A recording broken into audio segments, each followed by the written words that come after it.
La Academia Nacional de Medicina se declara en sesión. Señor secretario, por favor, leer el orden del día. Sí, señor presidente, la sesión académica de hoy ingreso como miembro correspondiente el doctor Robin Germán Prieto Ortiz, jueves 26 de septiembre del 2019, 6:30 p.m. Orden del día. Saludo de la Junta Directiva, académico doctor David Vázquez Aguad, secretario general, presidente encargado. Segundo, cáncer de vesícula biliar en una cohorte de pacientes sometidos a colecistectomía laparoscópica, doctor Robin Germán Prieto Ortiz. Tercero, comentario del académico doctor Gustavo Landazábal Bernal. Cuarto, posesión del doctor Prieto Ortiz como miembro correspondiente de la academia. Quinto, vino de honor. Leído el orden del día. Bueno, por una coincidencia muy afortunada, hoy ingresa a nuestra academia el doctor Robin Germán Prieto Ortiz. Y digo que es una coincidencia muy afortunada porque hoy es el día de los cirujanos generales. Hoy es el día de los santos Cosme y Damián. Hoy es el día de la cirugía general y tuvimos oportunidad de ver el saludo de la presidenta de la Sociedad Colombiana de Cirugía, la doctora Lilian Torregrosa, a todos los médicos y en especial a los cirujanos generales. Por eso es una feliz coincidencia. No sobra recordar que Cosme y Damián fueron médicos cristianos, gemelos, eran hermanos gemelos. Parece ser que nacieron en Arabia y sufrieron el martirio, los dos, en el año más o menos 300, obviamente después de Cristo. Fueron decapitados posteriormente y en razón de su oficio y de su martirio y de que eran anárgiros en el sentido de que nunca cobraron por su trabajo, se han convertido en los patronos, si se puede decir, de la medicina y en especial de la cirugía. Por eso es una feliz coincidencia que hoy la Academia Nacional de Medicina reciba a un cirujano general entre sus miembros. Es muy reconfortante para la Academia recibir personas como el doctor Prieto, una persona activa, una persona joven, una persona que cumplió con todo el proceso, que es un proceso riguroso y que es un proceso objetivo para poder ingresar a esta academia que ya va a completar 150 años de servirle al país y en particular al Ministerio de Salud, del cual es órgano asesor por mérito legal.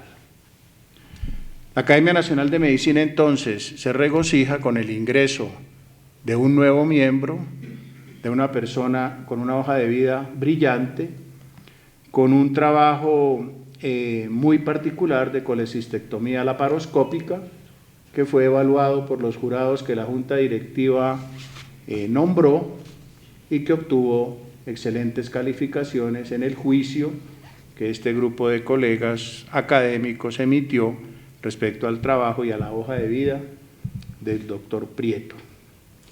Como ginecólogo, pues me alegra mucho que entre un cirujano que haga cirugía laparoscópica, porque no sobra recordar que la primera cirugía laparoscópica la hizo un ginecólogo.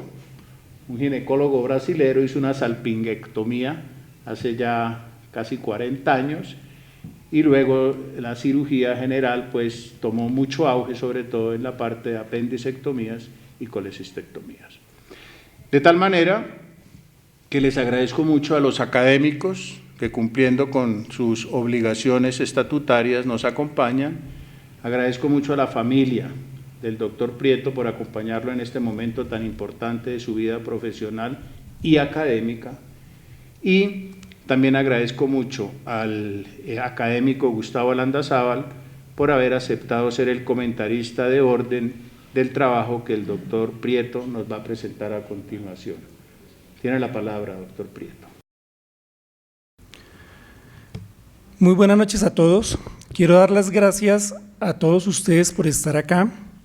Agradezco especialmente a los académicos presentes, también a los no presentes, todos, de cualquier modo, representados en la Junta Directiva y en la noche de hoy por el doctor David Vázquez y por el doctor Augusto Peñaranda. Agradezco también a todos los amigos que nos acompañan, a mis maestros que están aquí, a Teresa, mi cuñada, a John, mi hermano y amigo, a Juan Felipe y Ana Sofía, mis hijos, y a Luz Estela, mi esposa.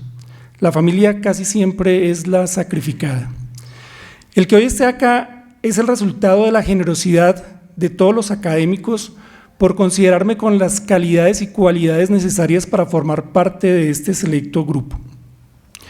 Siempre había querido pertenecer a esta academia a la cual respeto y admiro, y el día de hoy para mí esto deja de ser un sueño y se convierte esta noche en una realidad.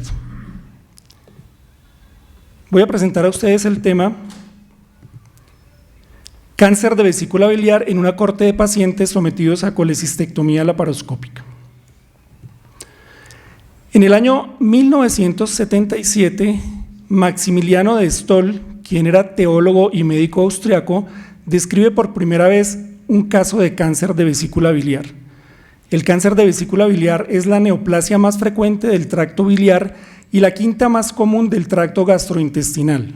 Es una patología agresiva y con una alta mortalidad. De acuerdo a la literatura mundial, tiene una incidencia del 0.8 al 1.2% de la población en general y una sobrevida global a 5 años de tan solo el 5%. El 30% de los casos se diagnostican prequirúrgicamente con un promedio de supervivencia de tan solo 9.2 meses. El 70% de los casos diagnosticados corresponden a cáncer insospechado de vesícula biliar y, por supuesto, por el hecho de ser diagnosticados de forma incidental, generalmente se detectan en estadios más tempranos y tienen una sobrevida más larga, que sin embargo es corta, 26.5 meses. En cuanto a los factores de riesgo, hay sitios geográficos o países que tienen un mayor riesgo de tener cáncer de vesícula biliar, como son Pakistán, Corea, Japón, India y en Latinoamérica, Bolivia, Ecuador y especialmente Chile. Aunque en diversos estudios se ha encontrado el antecedente de colelitiasis en relación con el diagnóstico de cáncer de vesícula biliar, solo el 0.5 al 3% de los pacientes que tienen colelitiasis tienen riesgo de desarrollar cáncer de vesícula biliar.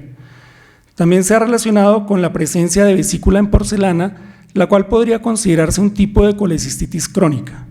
Y otro de los factores de riesgo puede ser la presencia de pólipos vesiculares, especialmente cuando estos tienen un tamaño de más de 10 milímetros, es decir, 1 centímetro. Otros factores de riesgo son las variaciones anatómicas, como la unión anómala del conducto biliopancreático o la presencia de quistes biliares. Se ha descrito también en relación con infecciones por salmonela. Se presenta más frecuentemente en adultos, caucásicos y en mujeres.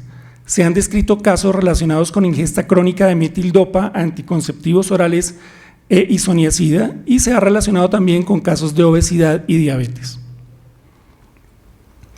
El síntoma más común es el dolor abdominal, que puede estar presente hasta en el 73% de los casos. En menos del 50% del paciente puede referir náuseas y vómito. La ictericia puede estar presente solo en un 37% y la anorexia y la pérdida de peso en un 35%. En casos avanzados y de mal pronóstico, la enfermedad puede manifestarse mediante obstrucción intestinal, hemorragia digestiva, hematobilia, masa palpable o ascitis. La localización más frecuente es en el fondo de la vesícula, con un 60% de los casos. En un 30% se localiza en el cuerpo y en un 10% en el cuello. El 85 al 90% de los casos corresponde a adenocarcinoma, aproximadamente un 10% a carcinoma de células escamosas, y en un bajo porcentaje se han presentado patologías como carcinoma indiferenciado, carcinoma de células pequeñas, de células claras, tumores neuroendocrinos, sarcomas, melanomas y linfomas. La mayoría de los casos se diagnostican de forma insospechada y ocurren como un hallazgo histopatológico incidental en especímenes quirúrgicos de pacientes llevados a cirugía con sospecha de una patología benigna.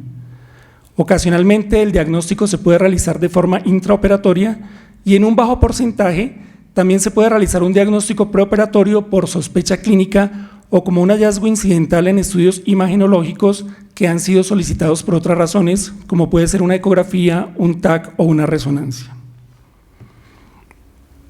El método diagnóstico más utilizado es la ultrasonografía, que tiene una sensibilidad del 44%, pero puede ser mayor en estadios avanzados, casos en los que se puede observar incluso compromiso hepático. La tomografía computarizada permite establecer el estadio T de la enfermedad y determina el compromiso de ganglios linfáticos, la invasión local hepática o de otros órganos adyacentes. Tiene una especificidad de hasta el 71%. Otros métodos diagnósticos empleados son la resonancia nuclear magnética, el PET-scan, la CEPRE y un método diagnóstico relativamente joven que es la ultrasonografía endoscópica. En este cuadro podemos observar la clasificación TNM y con esta línea roja quiero hacer una división entre el estadio T1B, que implica compromiso de la capa muscular, y el estadio T2, en el cual ya hay invasión de la serosa. Y ya les comento por qué esta división. El tratamiento definitivamente es la resección quirúrgica, que solo es posible en cerca del 30% de los casos. En cáncer insospechado de vesícula biliar, si hay compromiso de la mucosa, la submucosa o la muscular de la mucosa, se considera un estadio T1B y la simple colecistectomía se considera terapéutica. En estos casos el paciente no requiere ninguna reintervención adicional.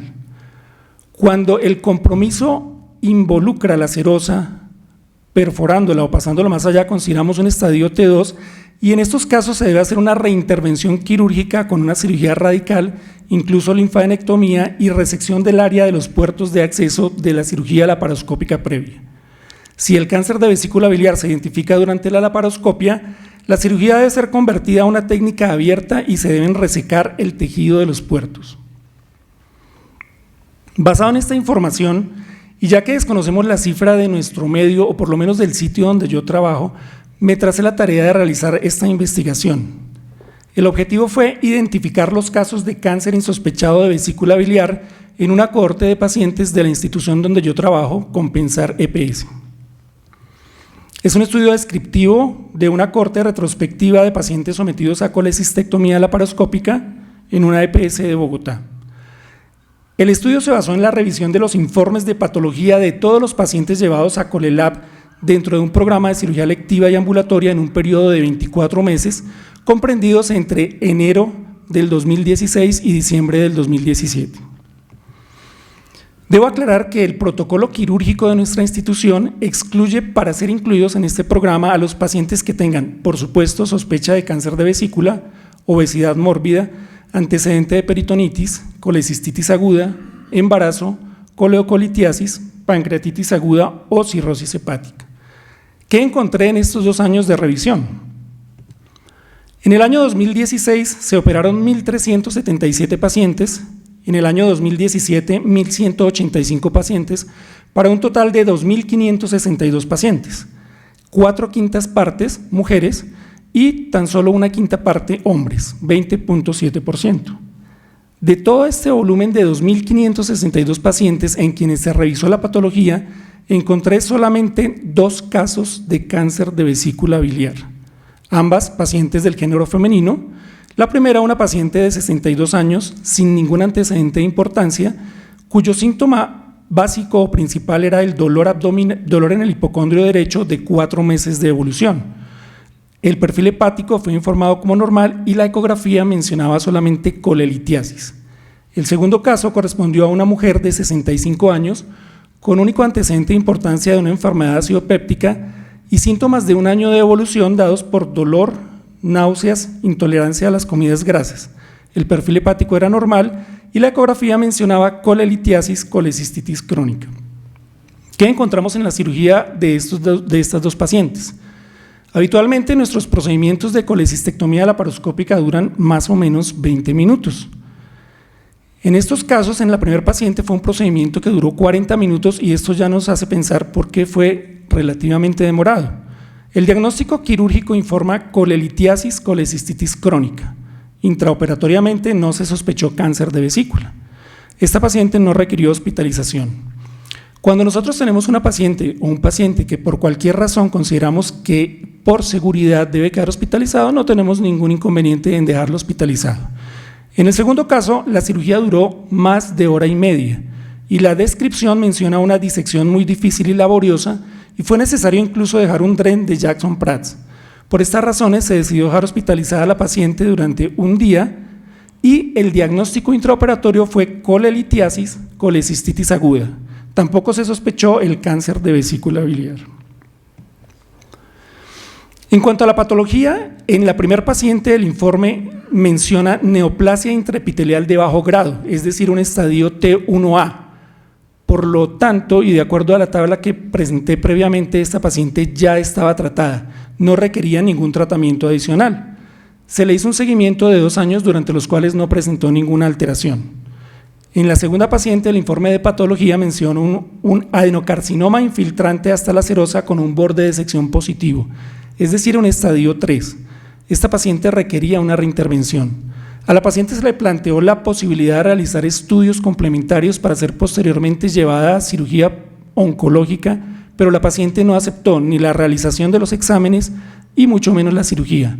La paciente falleció pocos meses después. En conclusión, puedo mencionar entonces que sobre un total de 2.562 pacientes, encontramos solamente 2 pacientes con cáncer insospechado de vesícula biliar, para una incidencia del 0.078%, que realmente pues, es muy baja comparada con lo que se menciona en la literatura. Como limitante de este estudio, debo mencionar que nuestro grupo poblacional solo incluye pacientes de cirugía electiva dentro de un protocolo que excluye un determinado grupo de pacientes que ya mencioné previamente. En conclusión, el cáncer de vesícula biliar insospechado es una realidad en nuestro país como en todo el mundo. La incidencia del cáncer insospechado de vesícula biliar en nuestro grupo poblacional es del 0.078% y tenemos una incidencia muy por debajo de la informada en la literatura. ¿Podría yo atreverme a recomendar el realizar estudios retrospectivos y prospectivos en nuestras instituciones para determinar la incidencia del cáncer insospechado de vesícula biliar? Creo importante estimular la búsqueda del cáncer insospechado de vesícula biliar en alianza estrecha con los patólogos y algo de lo que desafortunadamente adolecemos algunos cirujanos es el revisar los informes de patología. No podemos dejar de revisar los informes de patología. Este estudio cumplió con las normas de Helsinki y de acuerdo a las leyes colombianas es una investigación sin riesgo, ya que no se realizaron intervenciones o modificaciones intencionadas de las variables biológicas, fisiológicas, psicológicas o sociales de los individuos. Fue financiada por el autor y declaró no tener ningún conflicto de interés. Muchas gracias.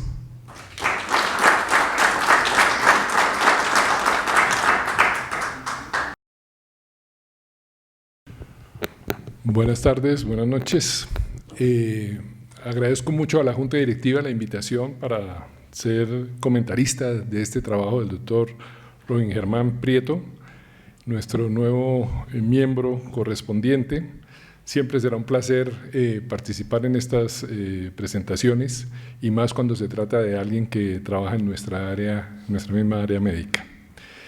El enfoque de mi comentario va más que todo dirigido a esa parte de hallazgos incidentales que tenemos los cirujanos en estos procedimientos de vesícula y a cómo debemos estar preparados para tener diferentes tipos de sorpresas en este tipo de procedimientos.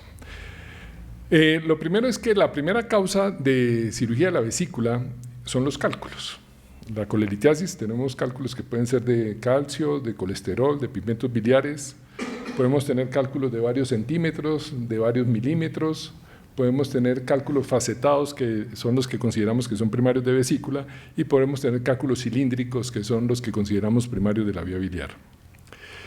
En pacientes asintomáticos de chequeo se encuentra en nuestro medio hasta un 8.6% de incidencia de colelitiasis. Y la incidencia de coledocolitiasis en pacientes con colecistitis por colelitiasis llega al 11.9%. Se dice en la literatura que hasta el 30% de las mujeres a los 65 años tienen cálculos y que hasta el 60% de los hombres y mujeres a los 80 años ya tienen cálculos. De ese porcentaje se hacen sintomáticos hasta un 32.8% y en países en desarrollo se habla de una incidencia de 10 al 20% de litiasis biliar en la población. Si uno extrapola a grosso modo el índice más bajo del 10%, diríamos que en Bogotá, poniendo 8 millones de habitantes, estaríamos hablando de 800.000 casos de litiasis biliar y estaríamos hablando de alrededor de 80.000 casos de litiasis de colédoco, lo cual ya va dando un índice de las cifras que se están manejando en esta patología. En general, el cáncer de vesícula se ubica más o menos en el puesto 20 de frecuencia. Sitios en América y casi a nivel mundial donde se tiene la incidencia más alta, tenemos que hablar de Chile y Bolivia, con 12.8 y 10.9 respectivamente por 100.000 habitantes, mientras que en el Reino Unido y en Norteamérica se habla de 1.6 a 1.5 por 100.000 habitantes. La edad media, algunos estudios la ubican hoy en día ya en los 72 años y eso es explicable por el aumento de edad de la población. Va subiendo la edad promedio de mayor frecuencia. La incidencia en colecistectomía, hay rangos un poco más amplios que los que presenta el doctor Robin, hay unos que lo llevan entre el 0.2 al 3%. Fíjese que el trabajo que realizó el doctor Prieto, en 2.562 pacientes presenta una estadística del 0.078%. ¿Cuál es la importancia de ese dato? La importancia de ese dato es que nos muestra cómo una selección adecuada de los pacientes con unos medios diagnósticos correctos permite dar una seguridad para trabajar en lo que está trabajando casi todo el medio médico y es disminuyendo estancias hospitalarias y aumentando los procedimientos ambulatorios. La colecistectomía es tal vez el procedimiento más grande que ha tratado de encasillarse entre los procedimientos ambulatorios. La mayoría de los cirujanos se han subido en ese bus, otros todavía nos quedamos un poquito cortos en esa confianza, pero este tipo de estadísticas es lo que demuestra que posiblemente es un factor más para favorecer ese tipo de corta estancia hospitalaria en procedimientos quirúrgicos de cierta envergadura. La supervivencia promedio de esta patología tristemente es del 5% a 5 años. Eso da un índice de lo agresivo que es la lesión, de las pocas armas que tenemos para combatirla y el mal pronóstico en general que tiene. La sobrevida media es de alrededor de 2 años aproximadamente. En el país, si cogemos la estadística de los certificados de defunción, en el año pasado, en 2018, desafortunadamente tomando los tumores de hígado con los de vías biliares juntos, ocupa el 9º lugar de incidencia este tipo de cáncer. Logré conseguir la estadística de un trimestre del año pasado en que sí se separa los tumores de hígado de los de vesícula y vía biliar y queda ubicado en el puesto número 15 en incidencia en nuestro medio entre las lesiones tumorales causantes de mortalidad. Dentro de los estudios que tenemos para esta patología es muy importante la ecografía, es casi el patrón de oro, es un examen no invasivo, de fácil repetición, la interpretación que dan los radiólogos del examen es bastante acertada en forma general y tiene unos puntos muy claros para establecer la presencia de los cálculos, que son estas imágenes que producen una sombra anecoica posterior, que es lo que hace el diagnóstico de la litiasis. Aparte de eso, nos permite ver características del tamaño de la vesícula, del grosor de la pared, y de las estructuras adyacentes. Por ejemplo, tenemos este ejemplo de una ecografía en que ustedes ven las lesiones, pero no ven sombra anecoica. Eso nos pone a pensar que estos ya no son cálculos, sino que pueden ser pólipos, por ejemplo. Y pólipos como estas lesiones, que muchas veces son tejidos inflamatorios, ocasionalmente pueden ser adenomiomas, y otras muchas veces son depósitos de colesterol que se adhieren a la mucosa y se pueden comportar como tal cuando son muy pequeños. Otros estudios que tenemos no invasivos sería la resonancia magnética. No se utiliza con frecuencia para este estudio por costos y entre otras cosas porque la información de la ecografía es muy precisa y hace que no se requieran, si la clínica no lo amerita, otro tipo de estudios para complementar el diagnóstico de la litiasis. La tomografía es un examen muy importante cuando se está sospechando que el paciente pueda tener otro tipo de lesiones en la ecografía, ya que nos muestra claramente la imagen de la alteración de la pared de la vesícula en este cáncer de vesícula y fuera de eso nos permite ver el resto de la cavidad, logrando clasificar incluso el estadiaje de la lesión en forma muy general. Hay otros estudios que nos permiten estudiar la vesícula, como la gamografía, cada vez se usa menos. Los de vieja estancia la tenemos muy presente, sobre todo para descartar colecistitis en esos pacientes que están muy comprometidos, que tienen muchas patologías asociadas. Si uno hace una gamografía y se ve la vesícula, pues se descarta la presencia de colecistitis. Si no se ve la vesícula no la confirma, pero sí la puede descartar y en casos muy específicos, en pacientes graves de cuidado intensivo, puede servir como parámetro. La vesícula también la podemos ver en estudios ya más invasivos como la CEPRE, la colangiopancreatografía retrógrada endoscópica. Aquí vemos un caso de una vesícula que tiene un gran pólipo que se hizo evidente en una colangioresonancia, en una colangiografía endoscópica. Casi siempre los cirujanos quisiéramos operar vesículas como esta, unas vesículas que pueden tener un poquito de edema, pero no tienen mayor compromiso y facilitan hasta cierto punto el procedimiento quirúrgico. Pero tristemente muchas veces tenemos que operar son pacientes que están en este estadiaje, ya con unas colecistitis francamente purulentas o vesículas como esta que están francamente necrosadas y por ende comprometen mucho más el pronóstico del paciente en una patología benigna como es la inflamación por la litiasis. Y a veces encontramos casos como este, en que uno dice, ¿qué colecistitis tan brava? Casi que no la podemos sacar y el problema es que está operando un cáncer, no una colecistitis. Y muchas veces, tal como lo presenta el trabajo, no se diagnostica intraoperatoriamente porque uno siempre está pensando que es un proceso inflamatorio muy fuerte y resulta que lo que uno está operando es un carcinoma de vesícula. Entonces, esos son de las cosas que poco a poco la experiencia va dando para que uno ya sospeche, estamos ante otra cosa y la verdad es que un buen porcentaje de los pacientes salen con diagnóstico de una colecistitis terrible y la patología lo que les muestra es que era un carcinoma y desafortunadamente ya el momento en que se diagnostica usualmente no permite el tratamiento adecuado. Hay casos como este que ya la cuestión es mucho más evidente, claramente uno intraoperatoriamente dice estamos ante un cáncer muy probablemente originado en la vesícula o en la vía biliar de acuerdo a la disposición morfológica. Pero hay otros casos en que uno tiene que analizar muy bien los pacientes. Por ejemplo, este caso es un paciente que está operado de la vesícula. Llega con historia de que fue operado de la vesícula y llega con cólicos y uno dice, pero ya está operado de la vesícula, eso debe ser el riñón o debe ser otra cosa y empieza uno a buscar por otros lados y resulta que en muchas ocasiones el cirujano que opera inicialmente se ve en el compromiso de tener que hacer colecistectomías subtotales, que a veces no quedan claramente registradas por la misma inflamación que tenía y esto, y termina dejando un pequeño muñón de vesícula. O a veces uno cree no deje vesícula, pero queda un cístico largo.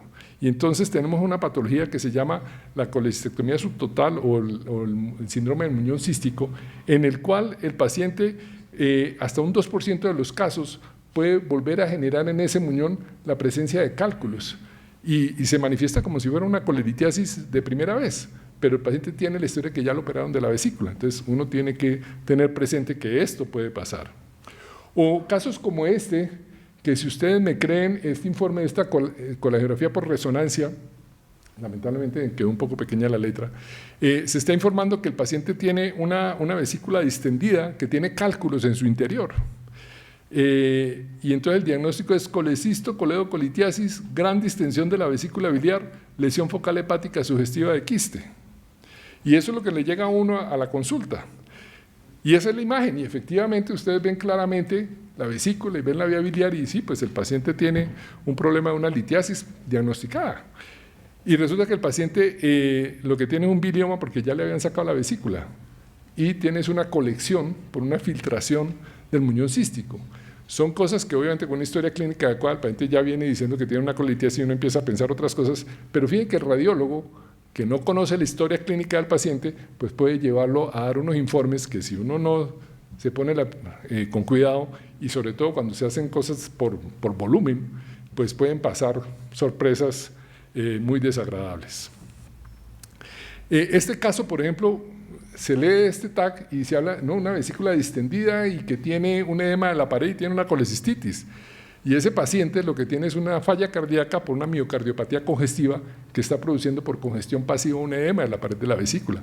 Y necesariamente no tiene una colecistitis y le vamos a agregar un procedimiento quirúrgico a un paciente que no la requiere. Entonces, todo esto los muestro para que vean que las decisiones quirúrgicas que a veces se ven tan sencillas, pues pueden ser muy complejas en pacientes determinados. Este caso es de los casos que más me enseñó a mí.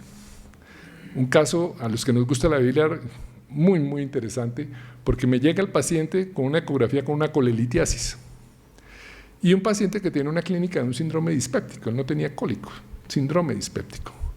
Entonces yo le dije, mire, la verdad los síntomas suyos no son por los cálculos. Los cálculos tienen problema que pueden generar algún tipo de problemas y complicaciones. Hay colegas y la literatura apoya que un paciente que tiene una litiasis asintomática incluso se podría observar. La mayoría de los cirujanos preferimos operarlo en forma programada, pero la literatura puede sustentar eso. Yo le expliqué todo eso al paciente, lo que podía pasar con los cálculos, y él dijo: doctor, yo prefiero operarme programadito. Y yo le dije: listo, entonces lo operamos. Y me metí a operarlo por la laparoscopia.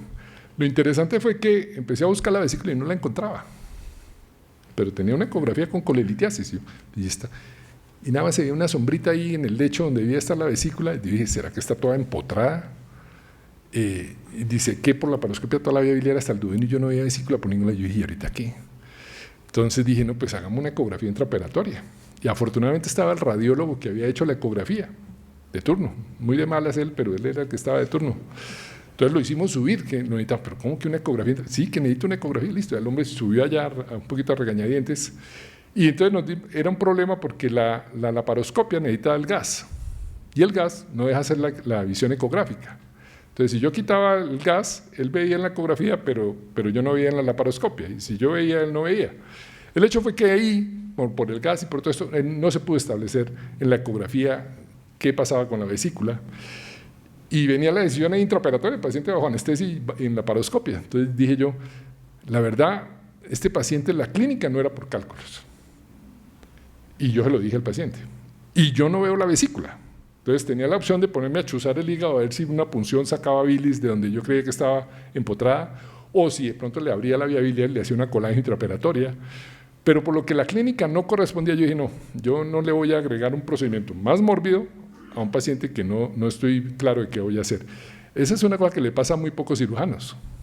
A veces pasa que uno entra a operar un apéndice y no es apéndice, pero entrar a operar la vesícula y no encontrar la vesícula, eso es como triste, da como pena salir uno a decir: no la encontré.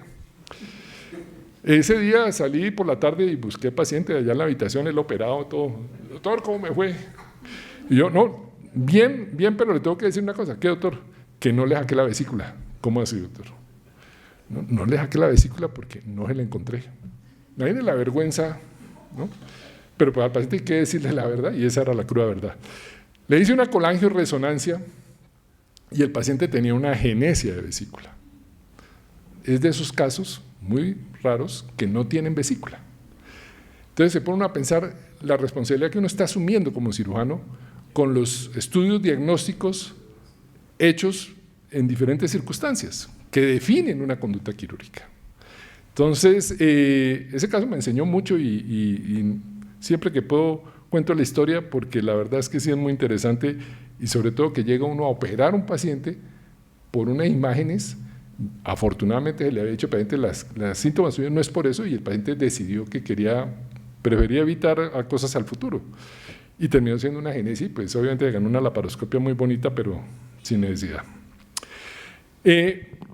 Pero hoy nos reúne es la presentación del doctor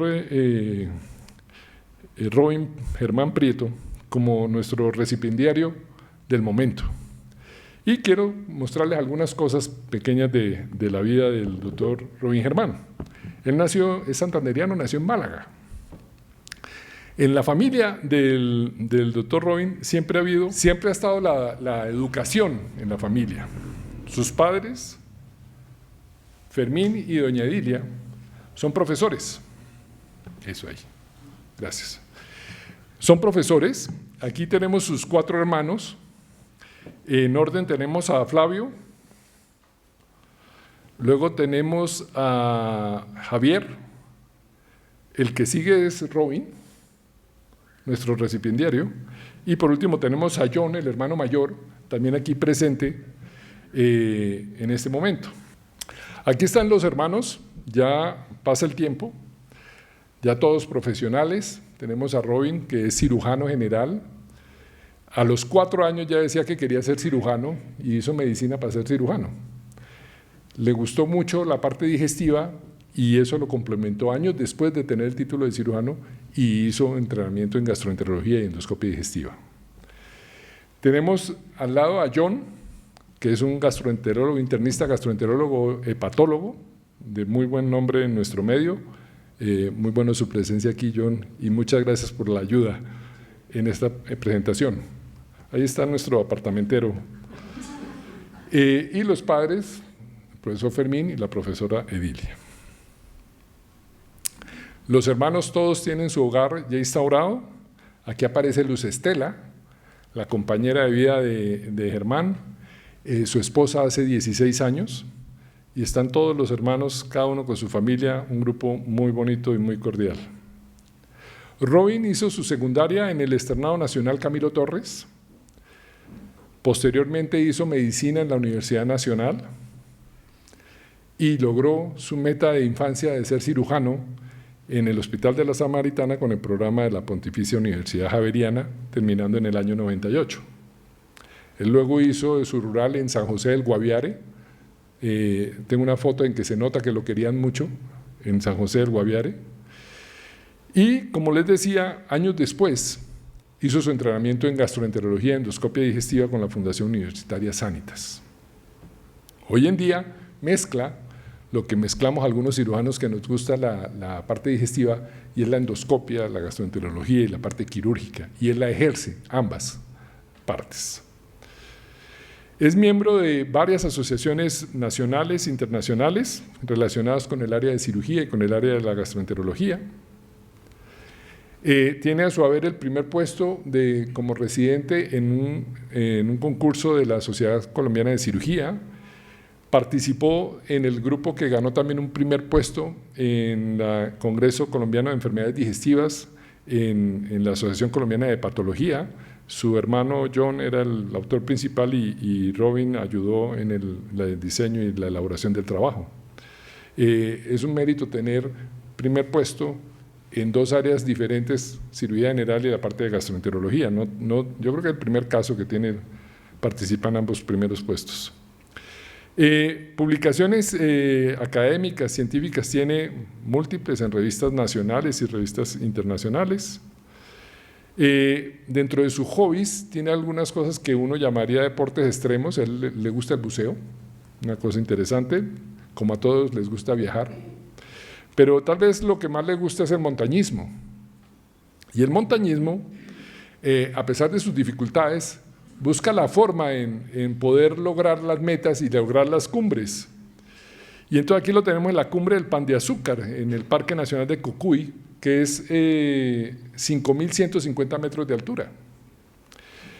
Y no contento con eso, llegó al Ritacuba Blanco, que es la tercera cumbre más alta de Colombia, después del Pico Colón y el Pico Bolívar en la Sierra Nevada, y en este momento ya llegó a los 5.410 metros de altura.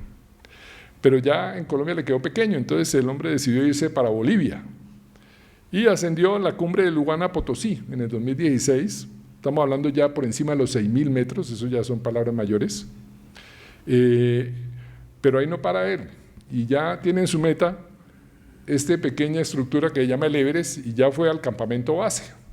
Estamos hablando de 5.300 metros, obviamente le faltan como 3.000 para llegar a la cumbre, pero me comentaba John, su hermano, que lo acompañó en esta travesía, que si Robin hubiera ido solo seguramente había subido. Está en muy buen estado físico, según dice su propio hermano.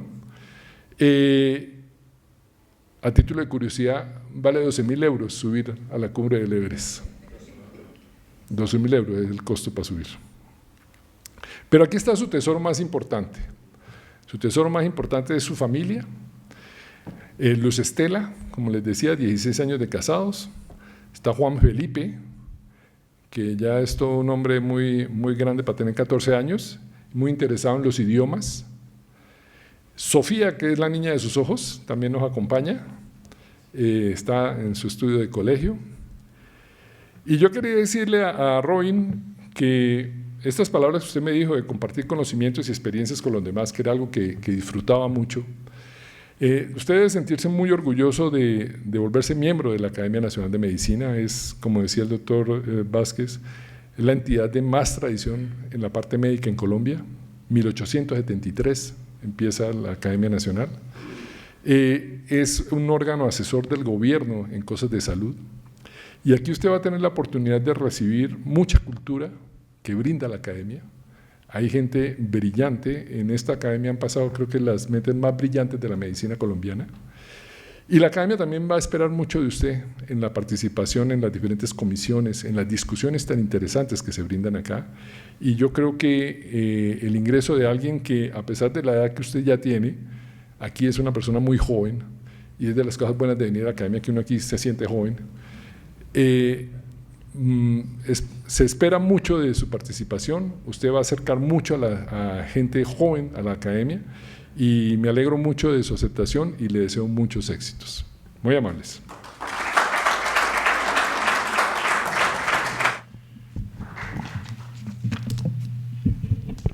Muchas gracias al académico Landazábal por el excelente comentario y por la exaltación de la parte profesional, académica y científica, y por la parte humana que ha hecho del doctor Prieto. La academia no solamente es una institución que recibe médicos, que acoge médicos, sino caballeros de la medicina, y en eso nos preocupamos mucho y por eso nos sentimos regocijados de su ingreso. No sé si hay algún comentario respecto al estudio o al comentario que ha hecho el académico Landazábal por parte de alguno de los asistentes. ¿Sí? Doctor Prieto, muchas gracias por su repaso. Me acordé que existía la vesícula. Apoyo mucho todo este tipo de trabajos y esas iniciativas en donde nosotros conocemos cuál es la verdadera incidencia y prevalencia de las enfermedades.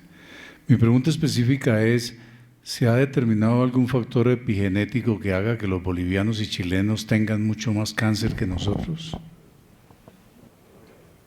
Doctor Peñaranda, en la revisión que yo realicé no encontré realmente esos factores relacionados con el cáncer en esos pacientes. Uno podría de pronto, al igual que como con el cáncer de estómago, pensar quizás en la dieta, pero realmente no se menciona en la literatura nada de eso. No sé si el doctor Gustavo o el doctor Borraes hayan encontrado algo de eso. La explicación que da la mayoría de la literatura, porque es cierto que sí tiene una incidencia más alta, es también la alta asociación a litiasis de la vesícula. Entonces se tiene entendido que pacientes con cálculos de mayor tamaño tienen una mayor posibilidad, los pacientes que tienen vesícula en porcelana tienen una mayor posibilidad, pero que haya un factor específico que se relacione, no. Más que todo es por la litiasis múltiple, que tiene una alta incidencia tanto en Bolivia como en Chile, especialmente en algunas tribus indígenas. Sí, lo que menciona el doctor Landazábal, la cronicidad de la patología calculosa en la vesícula es un factor, la presencia de pólipos por largo tiempo y que adquieren un tamaño determinado es otro de los factores que se ha tenido en cuenta. Yo quería preguntarle al doctor Robin si en los pacientes que se excluyen del programa como tal porque no llenan los requisitos, ¿hay alguna incidencia o se ha logrado saber qué pacientes han terminado con este diagnóstico de cáncer? Infortunadamente no se ha logrado, doctor, porque generalmente los pacientes que no son operados en compensar en nuestro programa van a las diversas IPS y son operados allá. Entonces realmente es difícil tener una información o consolidar una información de todas esas instituciones. En el país hay varios estudios de, por ejemplo, grupos como de Medellín, de Cali, donde muestran unas cifras mayores, ligeramente mayores, y pues eso está descrito más específicamente en el artículo que se publicó en el número 4 del año anterior de este trabajo, y son cifras mayores a las que yo encuentro, pero quizás una de las razones pues es que son pacientes que son llevados a colestectomía también de urgencia, o pacientes que requieren hospitalización, o pacientes que, como los menciona el doctor Landazábal, tienen más cronicidad de su patología. Algunas personas de forma jocosa y quizás real dicen que nosotros operamos lo pulpito, y quizás es así, pero por eso justamente yo presentaba como una de las recomendaciones el que ojalá se pudieran realizar ese tipo de estudios en las instituciones donde se manejan pacientes más crónicos. Y alrededor de 4 o 5 cirugías semanales tengo 3 casos de cáncer de vesícula de hallazgo incidental durante las intervenciones para una colecistectomía por colelitiasis. No tengo el dato exacto sobre la incidencia de esos 3 casos en el gran número de casos, pero se presenta. Hay países como Chile donde los patólogos tienen unos protocolos muy estrictos para analizar la patología, la pieza quirúrgica y hacer una pesquisa más juiciosa del cáncer de vesícula. Justamente es a lo que yo me refería cuando digo que deberíamos incentivar o tener alianzas con los patólogos para que quizás pudiéramos incentivar aquí esos protocolos y buscar más juiciosamente los pacientes que presentan cáncer de vesícula biliar. Doctor Burraes, cuando usted dijo que la cronicidad podría ser un factor asociado con el cáncer, yo pensé, están operando lo pulpito, lo que dijo el doctor Prieto después, me quitó la palabra. ¿Será que aquí los están operando muy rápidamente y allá los están operando tardíamente, que pueda ser un factor que incida sobre eso? Eso habla bien de ustedes y del sistema en Colombia, por ejemplo, y mal de los otros. Porque en nuestro sistema a veces le demoran los procedimientos a los pacientes, pero sí, el paciente que llega y que tiene esa sintomatología, que se demuestra esa patología, intentamos llevarlo rápidamente a cirugía, por supuesto que sí, en los hospitales, en todas las instituciones se trata de hacer eso. Sí. Tanto que muchas veces, porque los pacientes acuden varias veces a las EPS, se les dificulta por todas las barreras que se presentan llegar a su consulta oportuna con el cirujano, terminan operándose de urgencias, o muchas veces uno en la fase que llega el paciente a consultar en un servicio de urgencias prefiere intervenirlo rápidamente porque sabe que el proceso se le va a demorar en su EPS. Tengo un comentario no académico, sino más personal, y no puedo dejar pasar este momento en expresarle varias cosas que generan una cercanía entre los dos. La primera, soy miembro correspondiente, como es usted. La segunda tiene el mismo nombre de un gran amigo mío que murió el año pasado, cirujano general, el doctor Germán Prieto. En este momento me estaba acordando de eso. Tercero, soy santanderiano como usted, soy de Bucaramanga. Inicié mi rural en Málaga, conozco muy bien, y familia mía de Málaga, los León, javerianos, usted de especialidad y yo de pregrado. Y vi que hizo el entrenamiento en endoscopia en la Universidad Sanitas, la cual me llega al corazón. Fui el gestor, fui el primer rector, actualmente soy del consejo directivo, y mi mejor amigo es el doctor Luis Abac, que fue su jefe. Somos como hermanos. Entonces, no puedo dejar. Y decirle por último que bienvenido. Entró a la academia. Quiero verlo como miembro activo, verlo en las reuniones de los jueves. Hagamos grupo, hagamos equipo, impulsemos, hay muchas cosas por hacer en las comisiones. Eso es lo que quiero decirle y el mensaje que le dejo. Entramos para ser parte de la academia, para estar aquí en las reuniones de los jueves, donde no vamos a aprender nada de nuestra especialidad, pero sí de cultura general médica, que es lo que vamos a oír de otra especialidad. Nuestra parte de la cultura general de la especialidad seguramente la aprendemos en nuestras asociaciones científicas. Yo soy ortopedista y cirujano de columna, aquí no hay más ortopedistas o hay uno, entonces, y cirugía también vas a ver, pero va a haber muchos temas importantes de cultura general médica que lo vamos a aprender acá. Bienvenido. Muchas gracias, doctor. Cuente con un amigo. Muchas gracias. Muchas gracias, hermano. Muchas gracias por los comentarios. Quiero añadir que nuestro museo, saliendo y a la parte izquierda, reposa un cálculo grandotote. Quiero que vayan y lo vean ahorita al salir. Ese cálculo es importante porque algún día de 1840 le ocasionó la muerte al general Francisco de Paula Santander. Entonces, ojalá y vayan, además el museo, nuestro museo es muy bello y reposa ahí ese cálculo. Me acordé cuando el académico Landazábal mostró toda esa cantidad de cálculos. Muy bien, vamos entonces a dar posesión a nuestro nuevo miembro y lo primero que vamos a hacer es a entregar el diploma y a tomarle el juramento. Les pido el favor que se pongan de pie. Por favor, levante su mano derecha. Academia Nacional de Medicina de Colombia. Promesa del recipiendario. ¿Promete usted, como miembro correspondiente de esta Academia Nacional de Medicina, cumplir con las normas institucionales que la rigen? Sí, prometo. Si así lo hiciese, ella y la patria agradecerán su obra y en ellas su nombre será enaltecido.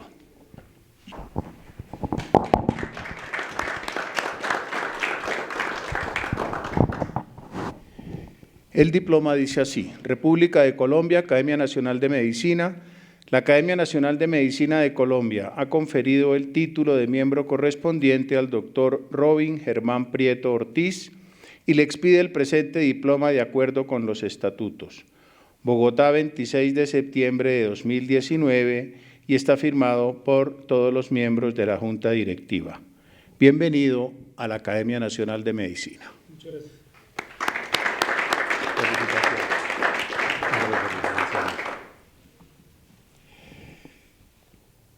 Es muy importante para los académicos portar la insignia que nos distingue.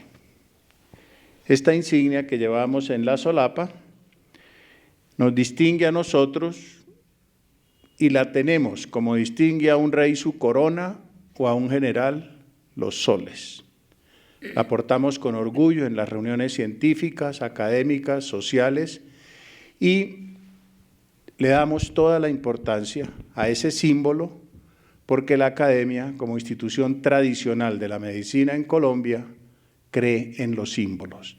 Ha sido tradición de esta academia que la esposa del recipiendario sea quien le coloque este símbolo de nuestra cruz. Por favor, doña Luz Estela.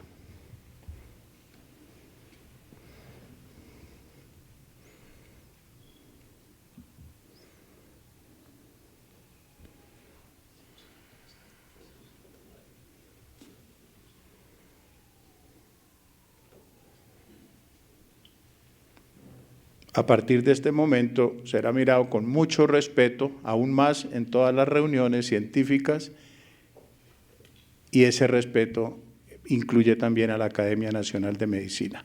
Nuevamente, felicitaciones. Por último, el secretario general en funciones hoy le va a hacer entrega del reglamento que nos rige a nosotros. También con mucho respeto y con mucha seriedad tomamos en cuenta el reglamento y es muy importante que lo lea y, como le comentó el académico Ramírez, es parte de nuestro deber cumplirlo a cabalidad. Doctor Prieto, es un honor para mí entregarle el reglamento y yo no sé si usted ha captado el mensaje que le ha dado el doctor Landazábal, Ramírez y él. De todas maneras, el reglamento se van a cambiar, pero quiero que desde ya se lea el artículo 16, 17 y 72, que son básicamente los deberes que tienen los miembros jóvenes como usted de asistir los jueves y no volarse. Entonces, aquí está para que se lea el 16, 17 y 72 por ahora, y el compromiso que tiene frente a su familia y a nosotros de asistir los jueves. Encantado de estar con nosotros.